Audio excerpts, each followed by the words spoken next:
So how many of you heard the talks last 3 days since Shankara Jayanti? How many heard? So many heard. How many thought about it, contemplated on it? Some more hands to How many spoke or discussed it or deliberated upon it? A lot of people. And how many did something about it? Good. Numbers have increased. It's easy to hear, difficult to contemplate, more difficult to deliberate, and most difficult to act upon. So you have at least improved. So one day's teaching has helped. See, as good, you cannot be good bhajan singers without purity in your mind. How can you be? You get tape recorder, you are there. Great, technically great. Play the tape record. Does it create bhakti? Why there should be a live performance of bhajans? Because it's not just conveying the music to people or the words to people or lyrics to people. It's the feelings to people that you are conveying. So in the aura of that feeling, others also feel the same divine vibrations. That is why we have to have live bhajan, live Veda. Many temples I go, they put a tape recorder, it will keep chanting all the time, some mantra. That is not the way. Because you are humans, we are capable of expressing our feelings. That is what is given to us more than other animals. Consciousness. We can realize that and express that. So I'm happy. So how was your effort? You observed your mind?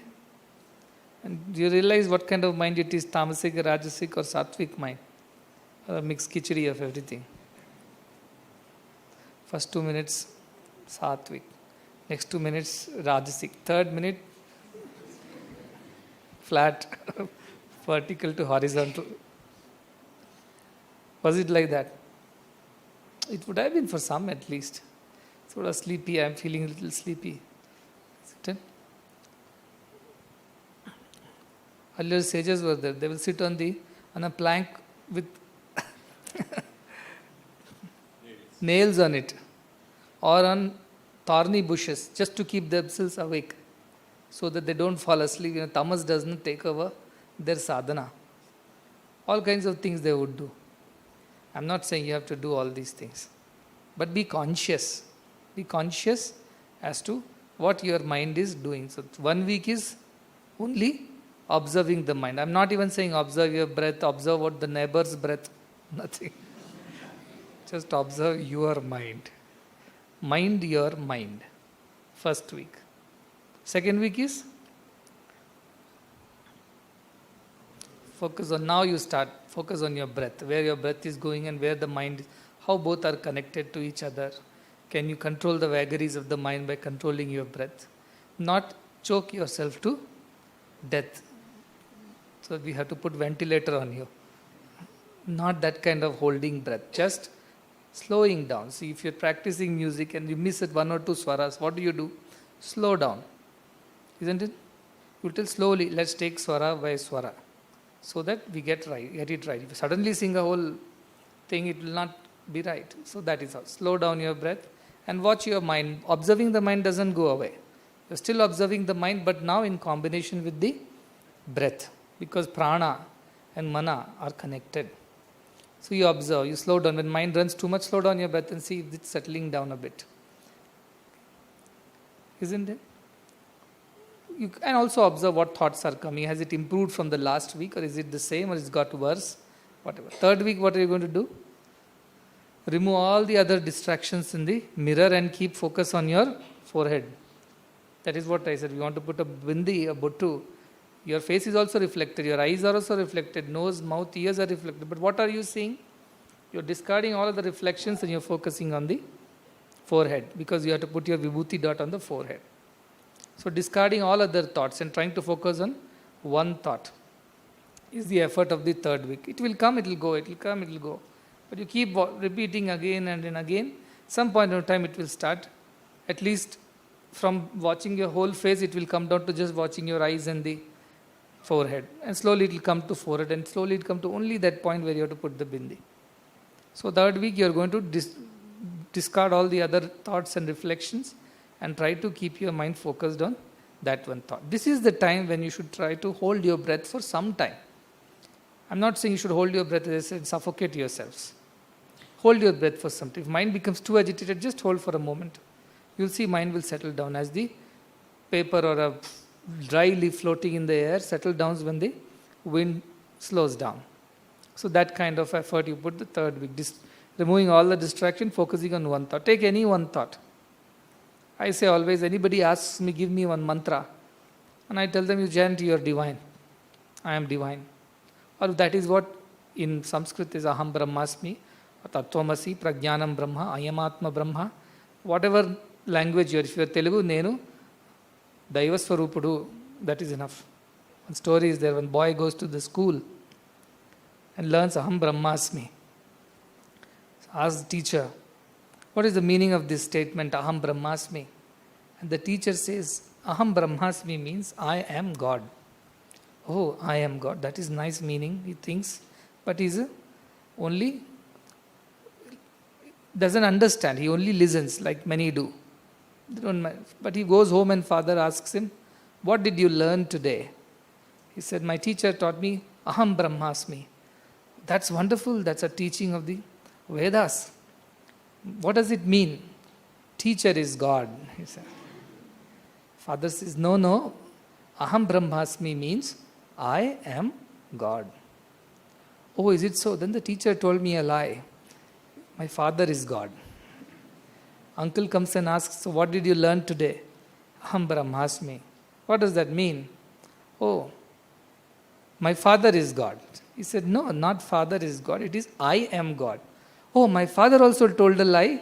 Uncle alone is God. Uncle says, nothing can be done about you. You are too dull to learn anything. Then this boy feels very bad. What is this? One simple sentence I am not able to understand. So he asked, what should I do? He said, contemplate on this. It will reveal its meaning to you. So I always call rishis are mantra drishtas. Rik means Rik is the words of the rishi.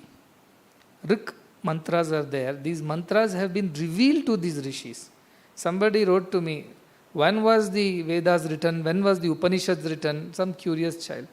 Truly they are apaurushayas. They have not been written by anybody. They have been received or they have been revealed by the divine in that rishi. And so many rishis, 400, 500 of them have received these at different points in time. And it was unorganized. It was everywhere. Till Veda Vyasa got it all together and probably he organized the same time as when Mahabharata and all were written. So our historians date back the written, the documented version, maybe 2500 BC or something like that. That may be the Veda Vyasa who tried to compile it during Krishna's times when he wrote Gita, Mahabharata. But time of Upanishads, Vedas, there is no particular. It may be thousands of years old. Some of the mantras might have been as early as the first human when he contemplated on what is all this. And the first thought that came to it, that Sarvam Kalvidam Brahma. We don't know. So these are, don't worry about that. That was not the Indian culture at all. Somebody said the Indian culture is all about being. The Western culture is all about doing. They're very interested in the external Western thinking. Why this is, why not this, how they want to date, history, record it. That is their way. Indian way is experience. It doesn't matter where it comes from. The experience is important. Who got this message? When did he get it? They are not interested. They are interested in experiencing the message. So that is why there was no effort made to write it down or document. So anyways, coming to the third week, that is Aham Brahmasmi, or I am God, or Nenu Bhagavantudu, Nenu Daiva Swarupudu. And whichever one you think like that. That is your third week's effort. 1 week if you sustain that effort. Fourth week, your mind will get subdued. It will not run here and there. And if it runs, you will know how to quickly control your breath and settle your mind down. And the moment you settle the mind down, again this thought will ring in your head. I am divine, I am divine. Now this I am divine thought has to reveal itself to you. So rishis had this revelation. They had an experience. And the experience was documented or worded as Aham Brahmasmi. The experience came first. And then came the word. Whereas for us what is happening, the word is coming first, it will take us to the experience. Both are same. See, a road that goes from here to Chikkaballapur brings us also back from Chikkaballapur to here. is the same road. The rishis got the experience and tried to describe what this experience was. And then they described it that everything is divine, or I am divine, or whichever way. So that is what their experience was. But also the secret lies in there. If you take this mantra and repeat it to yourself with focus and concentration and a lot of shraddha in it, you believe that. Yesterday I told the biggest problem is we don't believe. The shraddha is the first aparadha, fault in our spiritual practice. So you believe that this is true. Even in science, you see, you take a hypothesis and then you experiment and repeat and repeat and repeat the experiment several times under several situations, and then the hypothesis is proven, it becomes the law. But the first step is hypothesis. Likewise, you think it is an hypothesis. Some rishi at some point of time told that everything is divine, even I am divine. I will take this as a hypothesis. I'll keep repeating it to myself till it starts slowly revealing itself to me. On its own. You don't have to put effort to reveal it to you. You just be there with great shraddha and repeat it to yourself. And one day or the other, it will suddenly reveal itself. Sputa, it will burst open and reveal to you what it is. So that is the power of every mantra, every thought. For mantras are nothing but thought. You keep thinking of the same thing, that is your mantra. So if you take that as serious effort for the 4th week, after a month you will see the changes in you. You may or may not have experienced immediate realization, but there would have been a moment or two in your meditations when you would have touched the shores of that immortality and come back. At least you had a peep into what it is like. And once you taste that, all the tastes of the world will become insipid. What he is saying, we run behind pleasures, we run behind happiness in the form of objects, people, relationships, name, fame. They all will look so faded. They won't taste at all good. They won't even appeal to you. Your senses, your mind, and all the pleasures that can be created by that will appear insipid in front of the experience of that self which the rishis have been talking about, we have been talking about. And as I said, the good part is that, suppose you have to even buy a kg of rice, you have to go to the stores or go to the market to get that and pay some price for it. Self-realization is free of cost. Absolutely free. You don't even have to move an inch from where you are. Self-realization is then and there where you are. You don't have to put any, in the sense, financial or emotional or psychological or any kind of pressure on yourself.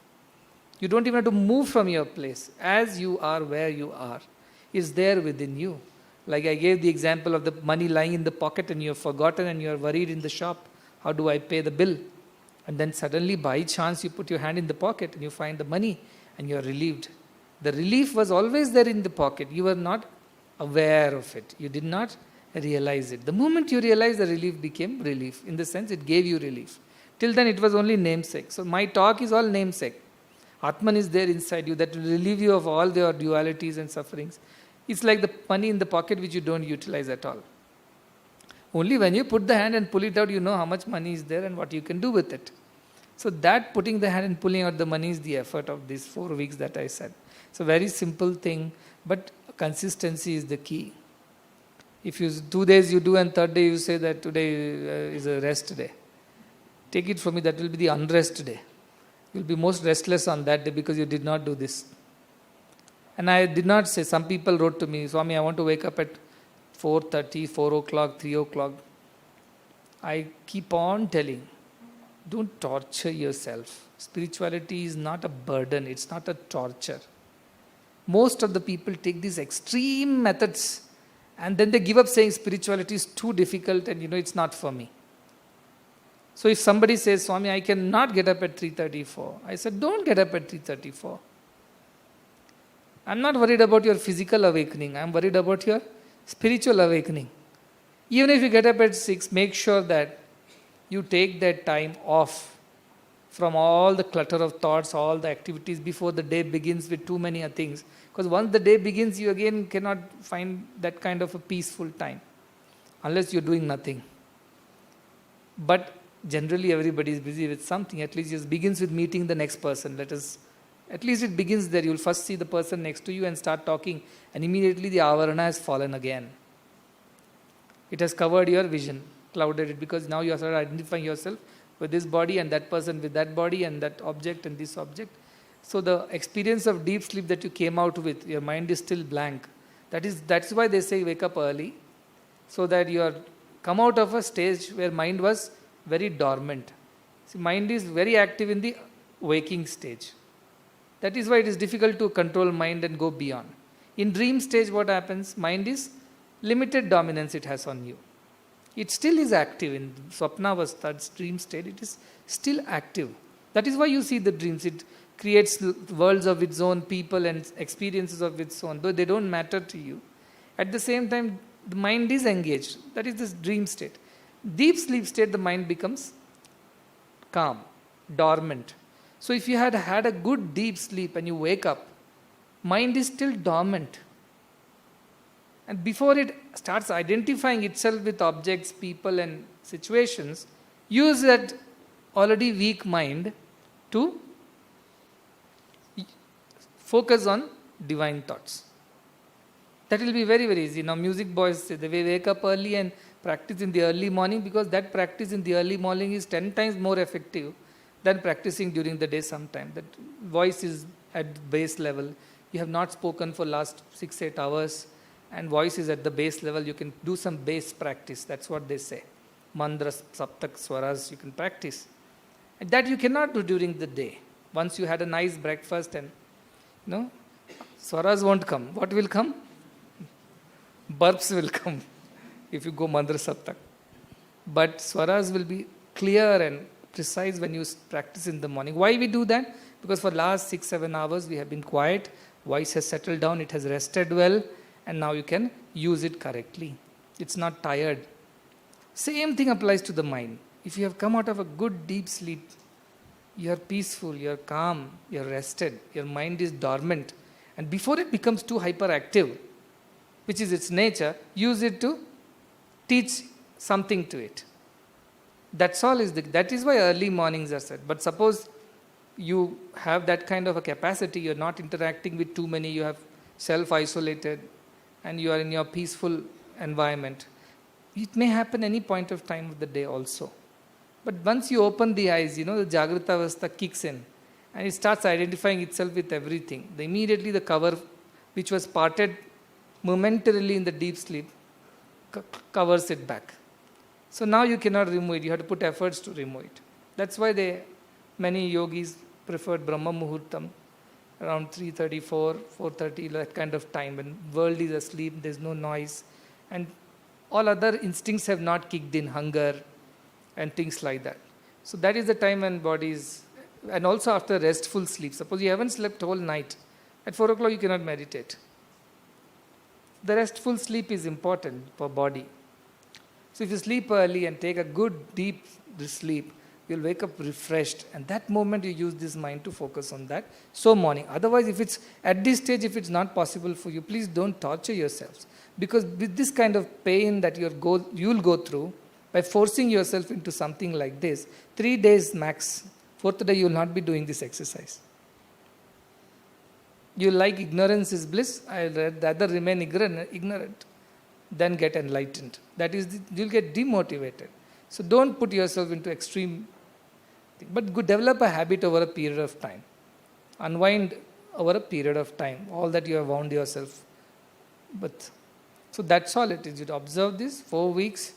I'm not saying that everybody will have the same level of experience, because everybody's understanding, efforts are different. But at the end of 4 weeks, you'll definitely have a better sense of that, what I say, withdraw. In a chaos, withdraw like a tortoise withdraws itself into the shell. That ability will become stronger in you. You have less apaswaras because you have practiced for a week diligently. That is what will happen to you. You'll become better meditators, you'll become better contemplators, you'll become people with better capacity to control and withdraw minds when you don't want mind to be troubling you. That capacity building will happen. But over many, many months and probably years, they see rishis do it for ages. They are sitting in those caves and doing just this. They are not even engaged in any other activity. The only time they come out of their meditation is just to eat or clean their bodies and then go back again. That's all they do.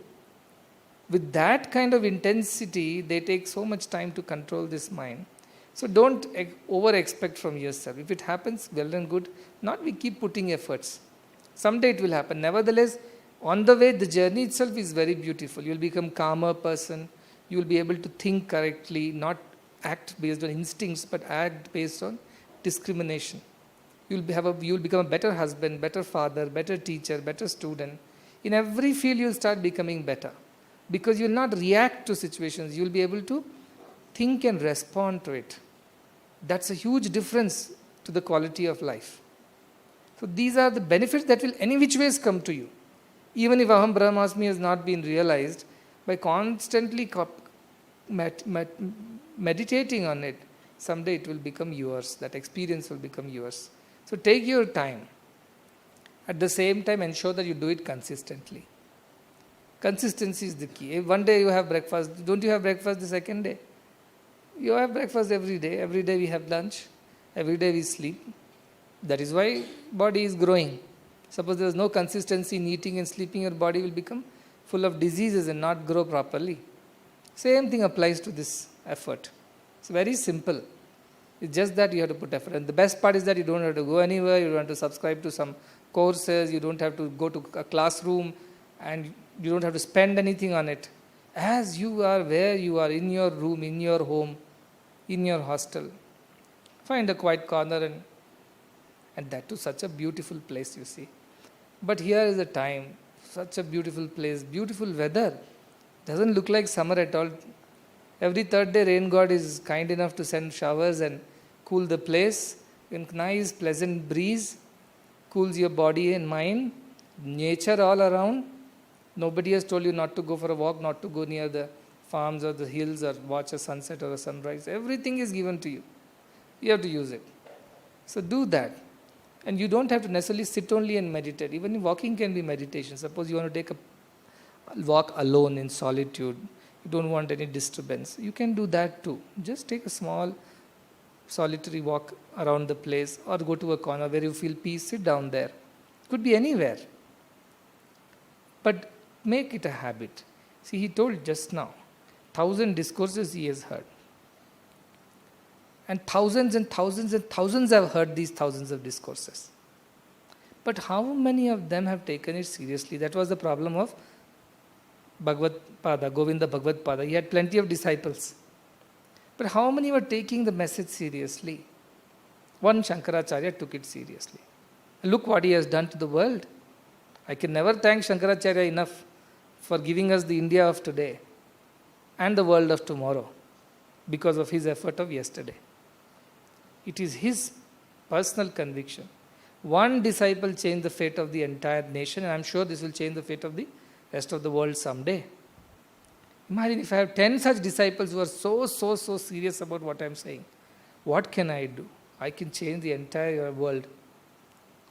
That is all that I am asking for. Some people should be worthy disciples who take this message so seriously. That kind of intensity of practice is what I am asking for. And as I said, it is not even very difficult. This is the most fortunate time. I want to get some people passing the exams.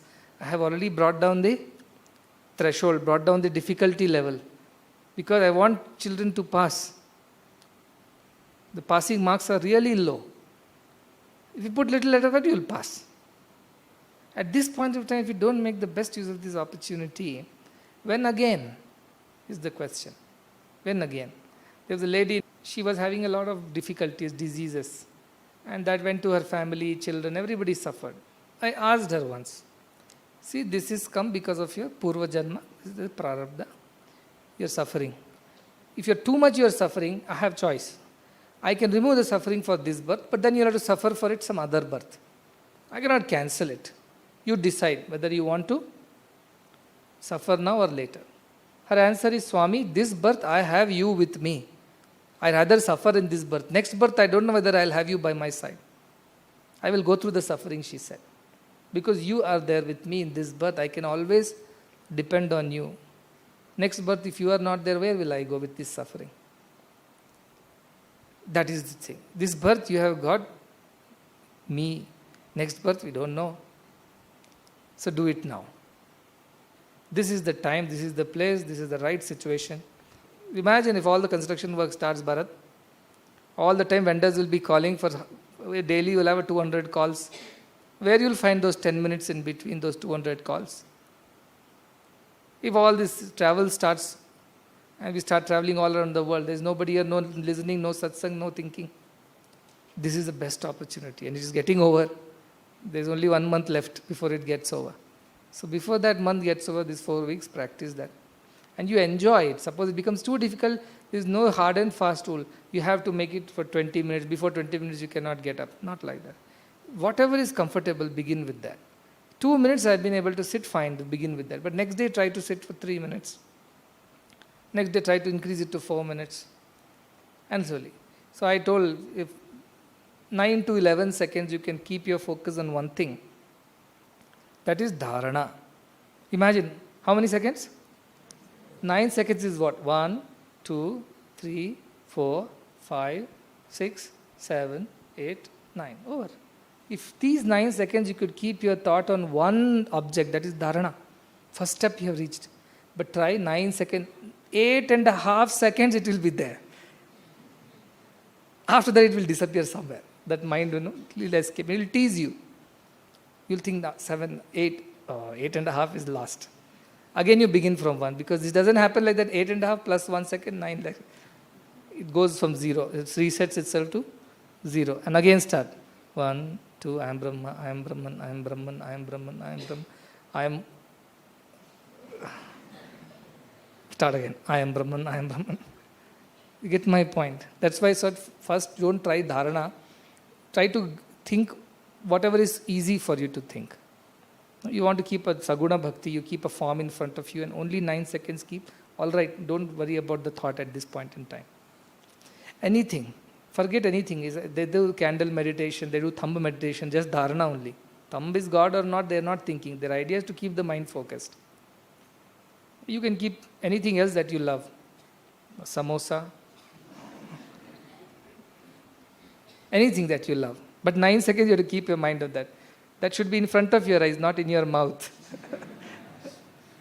Front of your eyes. Or close your eyes and in your mind. Focus. 9 seconds is all that is dharana required. To get those 9 seconds right, 90s and 90s of minutes have to be spent. But with lot of previous births, punyam, that you already have, all of you. You already have done all this before. This is not new to you. But you have forgotten and you have lost it on the way. So now you do it, practice it again. So these 9 seconds is dharana. See, very simple. 9 to 11 seconds, that is the period. That is dharana. Multiply it by 9 times. Means close to a 9 into 9 is equal to 1.5 minutes. That is it, it is. 80 seconds, 60 seconds, 1 minute, 120. 1.5 minutes, if you can keep that, that is dhyana. Can you believe just 1.5 minutes? Is it not very motivating? 1.5 minutes you have to keep your mind steady on one thing. That is all dhyana is. You have become expert in meditation. 1.5 minutes if you keep your mind on one thing. How many years you are old? 30 years, 20 years, 18 years, 16 years. So many years you have lived doing so many things. All I am asking, 1.5 minutes you live, keeping your mind steady on one thing. That's all is dhyana. Nothing beyond that. Now these 1.5 minutes multiplied by again 9 times. I'm not even saying 11. Let me go to the lower range, not the higher range. 9 into 9, 81. Again into 9. That is the number of minutes that you should keep your mind on. That will not come more than 12.5 minutes. That's it. I was thinking 20 minutes. Look. 12.5 minutes you can keep your mind on something. You are in the state of oneness. You are in the state of samadhi. How easy. 9 seconds dharana, 1.5 minutes dhyana, 12.5 minutes samadhi. It means all these rishis who have been sitting in Himalayas for years, after giving up family life, giving up all the pleasures, comforts, jobs, food, and hiding in a corner somewhere peacefully, you will ask me, do you mean to say 12.5 minutes they are not able to keep their mind together? My answer is yes, for most of them.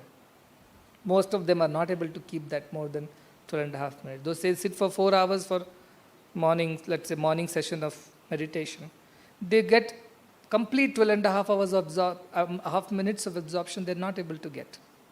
Maybe at 10 minutes, 9 minutes it breaks away. And then they work again to bring it back. But they keep working, they don't give up because they want to be in that state forever. That's all is samadhi. This is all technically I am saying, 9 into 9 into 9. That's all is required. Imagine as a human how unfortunate it is that we have spent all of life eating, enjoying, making merry, having pleasures, and haven't found those 12.5 minutes to keep our mind steady on this thought that I am divine. Look at the irony of human birth. And without human birth, you cannot attain. The best part is even the gods have to come to human yoni, the form, before they can ascend to this state of Brahman. They can always be paripalakas, they are paripaka palakas, they are deities which are responsible for different parts of the universe, for water, for air, for fire. They are all there in the subtle. But even if they want to attain this Brahman and get rid of the ignorance that they are deities and they are not Brahman, that ignorance, they'll have to go through a human birth. There is no other way. This is the final last stage. After this only Brahman. So imagine you have already got the human birth. First you should thank yourself, congratulate yourself, thank your parents and whoever. Second, you have got this idea that the goal of human birth is not khana, pina, sona, marna. The whole of human birth is about realizing who you are. You have got that. Theoretically, you have got, all of us have got right. In India, most of the people know, if you ask them, I want mukti, they will say. I want moksha, without knowing what they're asking. But I don't know when I'll get mukti from this. Mostly mukti from this daughter-in-law, mukti from this son-in-law. But that is not mukti. Mukti from poverty, mukti is mokshaya. You are free from your own mind. You are free from the clutches of your own mind. That is mukti. That's all is required. In 30 days of effort, imagine if you are able to even achieve 1.5 minutes of dhyana, I would think you have done great. Don't feel bad. Even if you achieve 9 seconds of dharana, I will still consider you have done well. Because this mind is chanchalam hi mana Krishna. Pramadi balavadranam. Very difficult to keep hold of this mind. Very, very difficult it is. And Krishna says also very nicely, asanchayam mahabaho mano durnigraham chalam. Very difficult to control mind, I know. You come back and say, Swami, I tried, so difficult. What will I tell you? I know it is difficult, without doubt. But abhyasena yogena tato. Abhyasa yoga. Yogena vairagyena cha gruhyate. Abhyasa is the first step, vairagya is the second. That is what you are doing. Abhyasa for 2 weeks and vairagya for the next 2 weeks. First 2 weeks is only abhyasa, observing the mind, observing your breath, controlling the breath and ensuring that the mind is slowing down. Second 2 weeks is vairagya. Get rid of all that which is unwanted, focus on one thought. Till that thought becomes one with you. So first week if you achieve nothing, just observing your mind and noting down, I am fine. Second week, you should try to keep your mind steady for that 9 seconds by controlling your breath. Again third week, try to push it to 1.5 minutes of focused thinking on one thought. As I said, I am not saying Aham Brahmasmi is the thought. Any thought is okay. Keep that and later replace it with something else. And the last stage is, you become that thought. You realize that thought. And how it will happen? For every person it will happen differently. It will just reveal to you at any moment. And suddenly you will experience. What you will experience? As I said, no audio video show. Only a deep sense of peace. You will know it is. See, that is the problem. How can I explain sweetness to somebody who has never tasted sweet? I can tell you it's a very, very, very, very nice feeling when you eat sweet. It's better than eating a salty food. It is better than eating a spicy food. It is much better than eating a bitter or a sour thing. It is something you have to experience to know. That's how I can explain sweetness to you. Somebody who has never seen colors, red color, how can I explain red color to the person? I can at best say it's not like blue, it is more vibrant than blue. Is it like yellow? No, it is far deeper than yellow. Is it like green? No, it is far more, I can go on explaining, but unless I see the red color, I don't know what it is. So to see that, to experience that is the key. And that will come by and by. But one thing again I am repeating, the thresholds have been brought down because we want more and more jnanis in the world now than anybody else. And to create those jnanis, this is the seed bed. So the thresholds have come down. It's possible to jump over, jump across, a crossover now. Once things normalize and everything goes back to the higher level again, then you are going to be, you'll have to do double. I will increase it from 9 to 11 seconds. Just increasing 2 seconds, you'll know the toughness of it. Sounds like 2 seconds. 1, 2. 2 seconds more, you have to keep the mind steady, and that multiplies into 11, and multiplies into 11. 12 and a half minutes will go to some 20 minutes. Then it will be all the more difficult. So why I am saying is that you must be thinking, what is this suddenly from Bhakti Swami is going into this jnana? Because Bhakti should lead to jnana. See, Bhakti is not the end of everything. Jnana only is the end at the end. Bhakti is the way. Why Bhakti helps you? Studies your mind, purifies your mind. You have only one God to focus on. You don't have 10 people. Your mind is not cluttered with all kinds of unwanted thoughts. That is why Bhakti helps you. Seva helps you. But at the end, jnana does not come, then this bhakti is also no use. Because it has not brought you. Many bhaktas are there, very egoistic. At the end, they just believe that they are the best and they are the greatest. Narada was like that. I told, he said once, who is the greatest devotee? And Vishnu said, that man on the earth, that farmer is the greatest devotee. And Narada said, what? What are you talking? I have been chanting your name all the time. I know all the Shastras. I know Vishnu Sahasranam by rote. I can chant anything. I talk about you all the time. And you calling that farmer as a bhakta is not even looking like, he's not even a Brahmin. He doesn't even know Vedas. He doesn't even know Shastras. Doesn't do any upasana. Go and find out. He goes there and sees what? The Brahmin wakes up in the morning, or the farmer wakes up in the morning. The first thing he says is, Narayana. That's all. And then goes about doing his things, go to the farm. Afternoon, going to have his meal? Narayana, he says.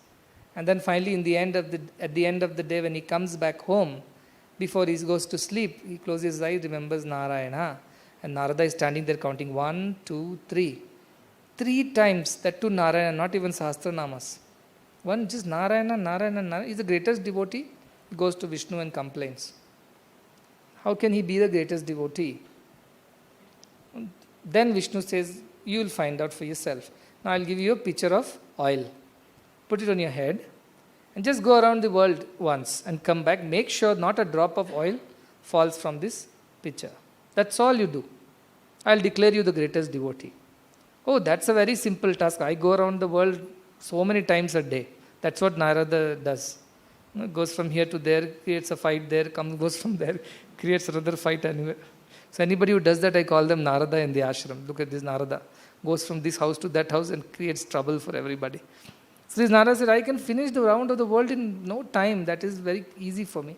So he puts the pitcher on his head and goes around the world carefully, because command is not a drop of oil should fall. Finishes the round and comes back to the same place, ecstatic. I have achieved it. Not a drop of oil fell from the pitcher. I must be declared the greatest devotee now by Swami, by Narayana. And when he says proudly to Narayana, see, I have done what you asked me to do. Narayana says, yes, you did what I asked you to do, but how many times did you chant my name? And Narada thinks, not even once. I didn't even think about Narayana. I was only thinking about the pitcher and the oil. Then Narayana tells him, one small pitcher of oil took away all your attention from me into itself. That man has a grihasti, house to look after, family to look after, crops to take care of, fields to take care of, deal with so many other problems in life. Still he remembers me thrice with complete Shraddha. He is a greater devotee. So this devotee business can lead to a lot of ego and arrogance. All devotees are not going to cannot claim to be jnanis. But all jnanis will definitely be devotees. So when your devotion ripens, you become a jnani by default. If it's still green and raw, you're still maybe a devotee in your own terms. So that kind of jnana is the end of everything. Advaita darshanam jnanam. When you become one, not two, that is jnanam. All at the end result of all our efforts is the jnana only, nothing else. Nothing else. So that is the effort, that is why I am telling you to put that effort also. Your hearts are getting purified. It means it's easier for you to keep your mind steady than what it was before. Your mind is steady. Your distractions are less. So your thoughts that clutter your mind also will be less. Less traffic on the road, that's how you can think. So it's easier for you to drive. So this is the best time. Use it well. In fact, I wanted to initiate a study of Upanishads. All the 10 Upanishads, there are many Upanishads, there are 1,000 Upanishads. But Shankaracharya, again, his grace, he went and studied most of it, and then he came up with 10 major Upanishads. And he said that if you study these Upanishads, more or less it covers the entire gamut of teachings of all Upanishads and Vedas. So many times people have written Upanishads. One boy has written this question to me, I couldn't answer that day. He asked, Swami, you said in Upanishads there is a concept of impersonal God, Brahman. There are no other lower gods mentioned like Vishnu, Shiva and things. But some Upanishads like Narayana Upanishad is there, Mahanarayana Upanishad. In that there is a Narayana who is the supreme deity. So I want to tell him that not all Upanishads are actual Upanishads. Some have been given the title of Upanishads, but they are not the original Upanishads. So these kind of Upanishads which are based on a personal God or deity have been created by people by adding a title Upanishad. By adding the title, it sounds like it's an Upanishad, so people will pay attention. That was the idea. Some people stuck this word Upanishad behind their own thing because they wanted it to become popular with people. Because Shankara made Upanishads very popular. So even Madhvacharya, Ramanujacharya, all these acharyas have read Upanishads. But then they took to a path which they felt is more to their liking, that's all. But they all know what it is. So I wanted to initiate, but I think I should do this a little later because you people should now meditate more on these thoughts. And once this you digest a little more and I can feel that you have digested or not, based on that we will take this study. Idea is to keep your mind continuously absorbed, like gulab jamun has to stay in the syrup. The moment it comes out, it dries up. So I want your minds to be 24 hours soaked in that syrup of this chintana. That is why I am speaking. Otherwise, I could have decided not to have these satsangs too. But I want your minds as bhajan boys to main attention to all of you because you have to be the people. When you sing, the next person should attain realization because of your perfect rendition of the bhajan with the complete bhava. With that realization you should render. Here onwards, consider realization as our religion. No Hindu religion, no Christian religion, no Muslim religion, nothing. Realization is our religion. Why we are born? To realize ourselves. Everything else should fit into this scheme of things. That is how one should think from here onwards. And Sanatana Dharma is all about realization. This is not about any rituals. They're all karma kandas, lower things. But the essence of this is realization. All right? So I'll leave this with these thoughts. Let us see how much you put efforts. And as I said, as you put effort, you'll experience grace. Every stage of effort will unlock more of grace. And that's how you will be able to achieve things. You will be surprised faster than what you expected. Some people will say, Swami, I did not need the 4th week at all. 3rd week itself I've understood. Some people may come, I don't need 3rd week. 2nd week itself is better for me. Because you will see how grace is enhancing your efforts. How what little you do is getting much, much better, much bigger because of the grace that is by your side. But it won't come in unless you have cleared that level of effort. That's how it would be.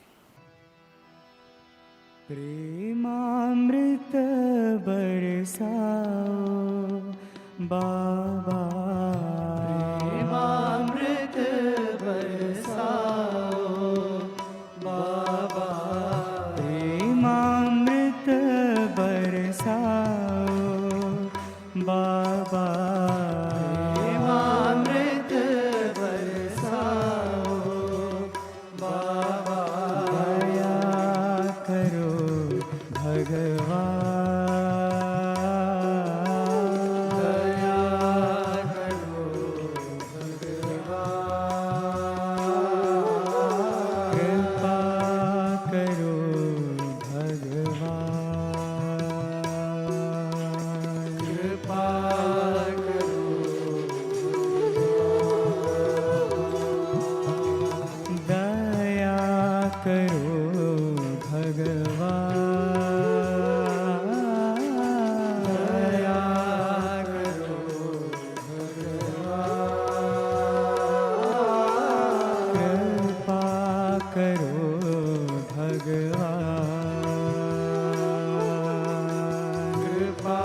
जनन मरण से पार उतारो, जनन मरण से पार उतारो। दया करो भगवान,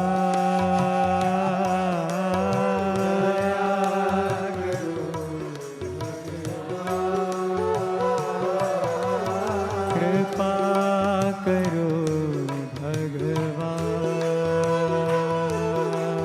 कृपा करो,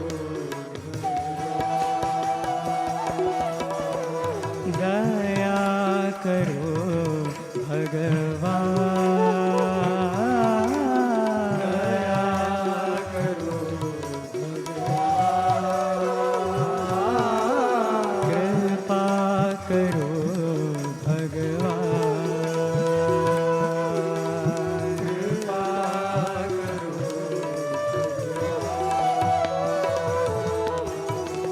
प्रेमामृत बरसाओ बाबा, प्रेमामृत बरसाओ बाबा। दया करो भगवान, दया करो भगवान, कृपा करो भगवान, कृपा करो। तुम्हारी दया बिन कैसा जीवन, तुम्हारी दया बिन कैसा जीवन। रोम रोम में बसने वाले राम, रोम में बसने वाले राम। रोम रोम में बसने वाले राम, रोम में बसने वाले राम। जनन मरण से पार उतारो, जनन मरण से पार उतारो। दया करो भगवान, दया करो भगवान, कृपा करो भगवान,